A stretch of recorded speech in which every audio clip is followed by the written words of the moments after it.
Mga kapaglaom, maayong buntag kaninyong tanan og happy Sabbath. Ang atong hilisgutan karong Marso 28 giuluhan og ang iyang tabang. Ang atong teksto makita sa Lucas 4:26. Apan wala kanilay gipaadtuan kang Elias gawas lamang sa Sarepta sa yuta sa Sidon ngadto sa usa ka babayeng balo. Kapaglaom, ang bungtod sa Carmel usa ka talagsaon kaayo nga dapit. Adunay usa ka halangdon nga estatwa ni Elias nga madalugon nga nagpataas sa usa ka espada human sa iyang pakigharong sa mga propeta ni Baal. Gipadala sa Dios ang kalayo gikan sa langit agi og tubag sa iyang sulugon. Og kini ang paagi nga gusto natong makitang propeta sa Dios, ligon, madaugon ug malaumon sa kasiguruhan. Apan kamusta kung sila mahimong huyang, maluya ug adunay depression? Giyahan pa ba sila sa Dios ni ana? Gisgutan ni Jesus nga si Elias sa iyang wali sa buntag sa adlaw nga iyang papahulay dito sa Nazaret.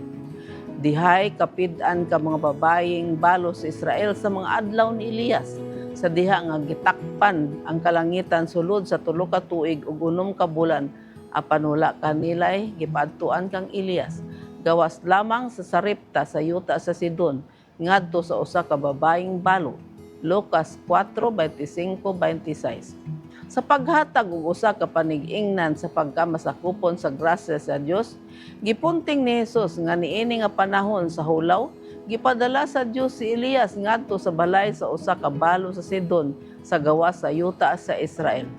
Niini nga balay nahitabo ang padayon nga milagro sa walay katapusang harina og lana.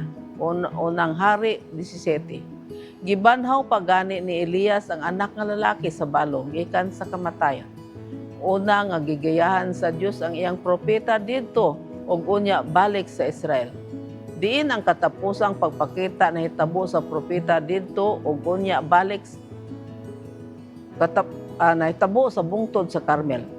Una Hari 18. Ug miabot ang ulan sa yuta. Gitabangan kanunay sa Dios si Elias sa tanan bisan sa paghatag kaniya og tukma nga mga panghitmangno asa moadto ug unsay buhaton aron sa pagpresentar kaniya ngadto sa mga tawo. Apan human ipakita sa Dios ang iyang kaugalingon nga lig-on batok sa mga manalagna ni Baal, si Elias nahadlok kang Jezebel, ang dautang reyna. Gikapoy siya, adunay depression ug bisan pagani maghikog unta. Unang Hari 19:1-4. Apan wala siya biyay sa Dios. Nagpadala siya og usa ka langitong mensahero nga langgam nga nagdala kaniya og pagkaon.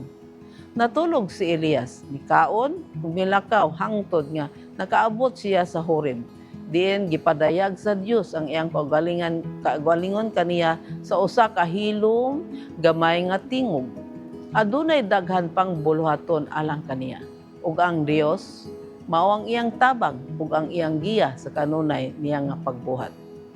Kapaglaom, ang Dios sa tumoy sa bukid mao usab ang Dios sa mga walog. Ang iyang grasya igualang kanato og sa atong kahuyang anaa pakita sa iyang pagkupot.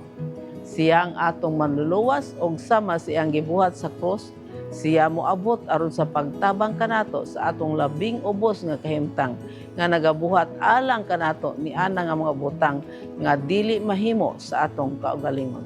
Mag-ampo kita. Dios ug may gugmao namo nga man sa langit, salamat nga ikaw kanunay nagatabang ka namo sa oras nga kami anaa sa ubos nga kahimtang. Ikaw kanunay nagabuhat og mga butang alang sa among ikaayo, taliwala sa among pagkamahuyang. Kupti kami Ginoo, ug dili mo kami pasagdan sa oras among kalayahon o kapakyasan. Sa ngalan ni Jesus. Amen.